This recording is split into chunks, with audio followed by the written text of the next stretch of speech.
बच्चों, मैं विद्या कोचिंग के इस YouTube चैनल पर आपका स्वागत करता हूं। बच्चों, मेरा चेहरा आपको कुछ दिन के बाद वीडियो प्रेषित करता हुआ दिखाई दे रहा है।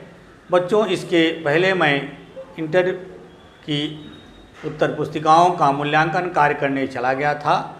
मूल्यांकन कार्य समाप्त होने के बाद पुनः लौटा हूं और आपकी सेवा में ये वीडियो प्रेषित कर रहा हूं।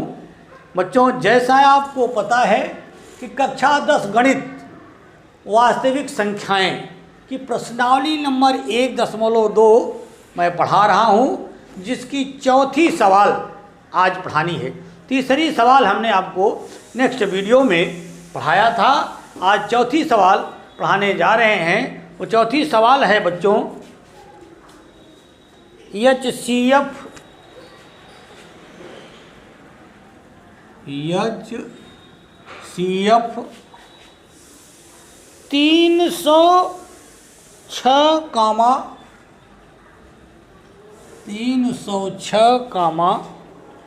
657 का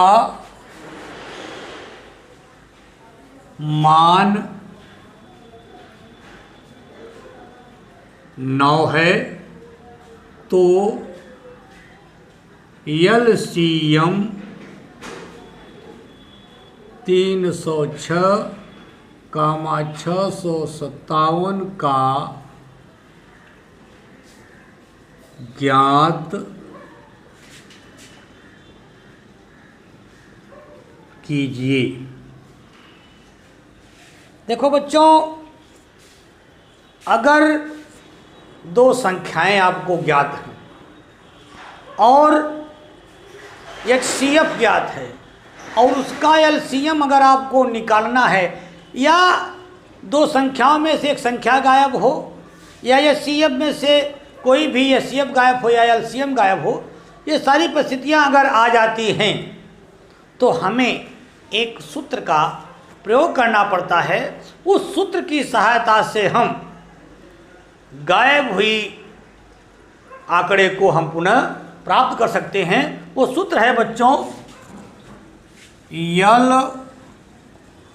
LCM इंटू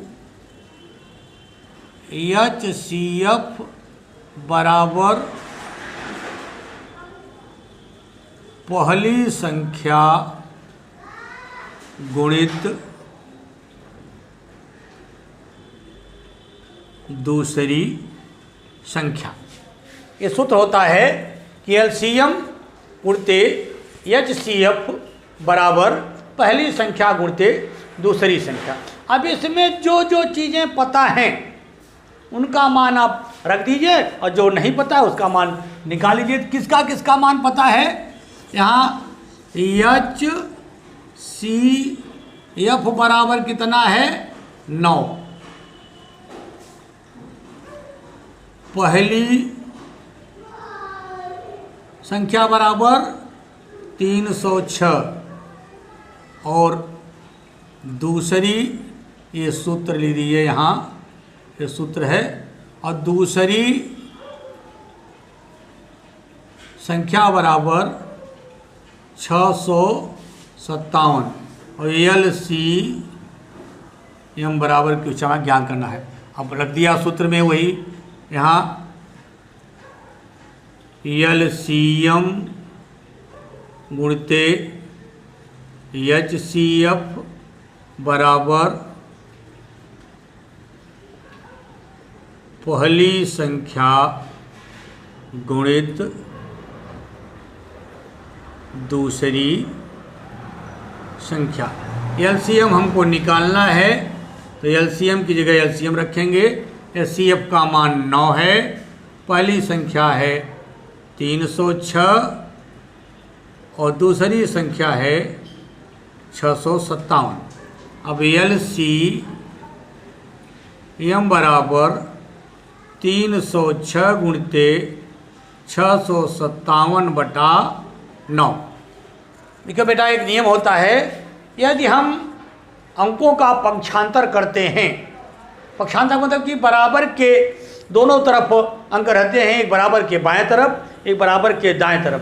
अब अगर बराबर के बाएं तरफ के पद को अगर बराबर के दाएं तरफ ले जाना है, इस क्रिया को हम पक्षांतर कहते हैं। पक्षांतर का एक नियम होता है, अगर यहाँ पर गुणा है तो भाग हो जाता है, धन है तो घटाना हो जाता है, घटाना है तो धन हो जाता है, और भाग है तो गुणा हो जाता है। ये नियम होता है। तो यहाँ चूंकि दोनों पदों के बीच में काहे का चिन्ह है, गुणा का चिन्ह है, तो 9 जब पक्षांतर होकर के जाएगा इधर, तो 9 का क्या हो जाएगा, भाग हो जाएगा। इसलिए हमने 306 गुणते 957 में 9 का भाग देना है। तो देखिए, अगर ये संख्याएं कट रही हैं तो इनको आराम से काट दीजिए। 9 नीचे 9 लिखा है, तो 9 से कौन सी संख्या कटेगी, उसका एक नियम है बेटा। यदि संख्याओं के अंकों का योग 9 से कट जा रहा है तो संख्या 9 से कट जाएगी।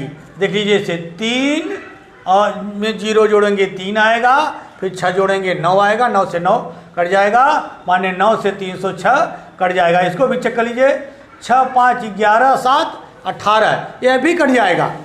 जो है 6 5 11 7 18, 8 1 9, 9 से 9 कट जाएगा। हम चाहे इसको काट लें चाहे इसको काट लें, जिससे भी चाहेंगे हम संख्या को काट सकते हैं। तो 9 का भाग दिया, 9 1 का 9, 9 दूनी 9 तिरिक 27, 3 बचा 36 हो गया, 9 चौक 36। अब बराबर आ गया 657 में 34 का गुणा करिए।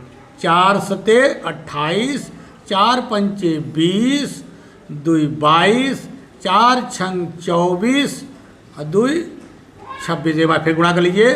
4 सत्ते 28, 80 लगा दो, 4 पंचे 20, 2 22, 80 लगा दो, 4 छंग 24, 2 26, 3 सत्ते 21, 3 पच्चे 15, 2 17, 3 छाक 18, 1 19। अब 8 आया, 2 1 3 आया, 7 6 13 और 9 2 11, 1 12, 1 1 2। अब आ गया बराबर 22 33 8, 22,338। ये क्या हो गया, यल सी एम, यही आपका आंसर हुआ। तो इस प्रकार से हम जो है, अगर दो संख्याएं दी हुई हैं और एलसीएम ज्ञात है, एलसीएम निकालने के लिए हम इसी सूत्र का प्रयोग करेंगे। एलसीएम गुणते एचसीएफ बराबर पहली संख्या गुणते दूसरी संख्या, और जो मान दिए हुए उनका मान बैठा करके इन विभिन्न चरणों से चलते हुए हम एलसीएम ज्ञात कर सकते हैं। इस प्रकार से 34 सवाल हल हुई बेटा। अब एक सवाल और देख लीजिए, पाँचवीं सवाल क्या है, कह रहा है जांच कीजिए कि जांच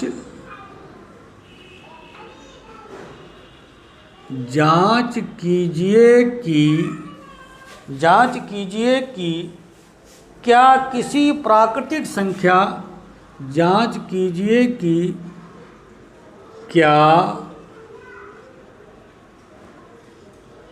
किसी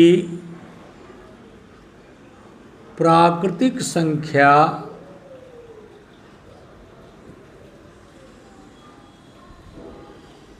जांच कीजिए कि क्या किसी प्राकृतिक संख्या n के लिए प्राकृतिक संख्या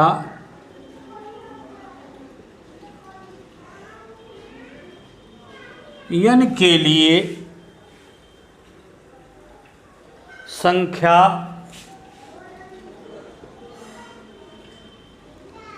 6 घाते n का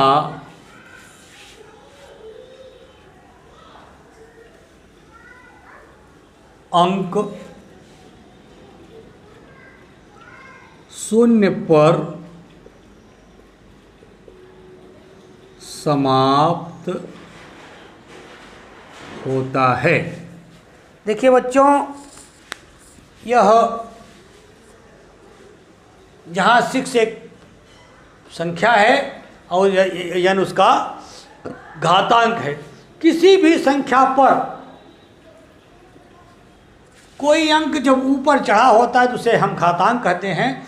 तो सवाल में कह रहा है कि क्या n के लिए किसी संख्या 6n का अंक शून्य पर समाप्त हो सकता है। माने अगर कोई संख्या है उसका घातांक लगा है, उसका जितनी घात लगा है उतनी बार गुणा करने के बाद उसका अंक जो है वो शून्य पर समाप्त होगा, यह हमको जांच करना है।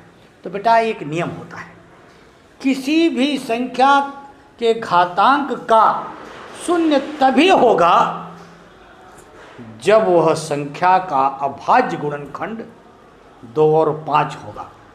उस संख्या का अभाज्य गुणनखंड 2 और 5 नहीं होगा तो उस संख्या का समाप्त अंक जो है वो शून्य अंत में नहीं होगा। तो देखते हैं हम सवाल को। सवाल है आपका हल करेंगे हम। हल है 6 घाते n है। तो 6 को हम अब, चूंकि 6 संख्या क्या है, एक भाज्य संख्या है, हमको किस में बदलना है, इसको अभाज्य में। तो 6 को जब हम तोड़ेंगे तो क्या आएगा, 2/3 6 और घाते n आ गया। इसको इस रूप में हम लिख सकते हैं, 6 घाते n को 2 गुणते 3 और घाते n कर सकते हैं, क्योंकि 2/3 6 होगा।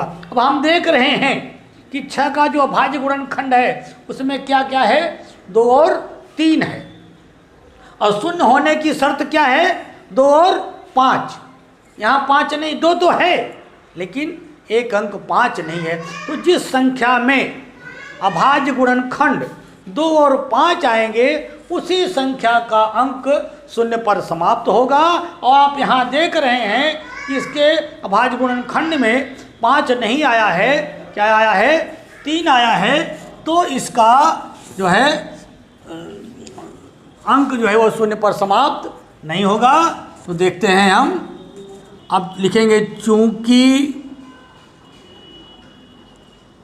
किसी संख्या का घातांक तभी शून्य पर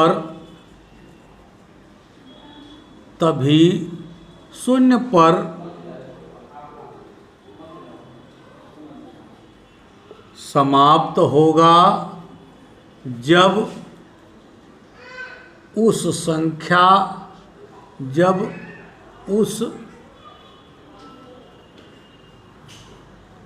संख्या का अभाज्य गुणनखंड में 2 और 5 पाए जाएंगे, किंतु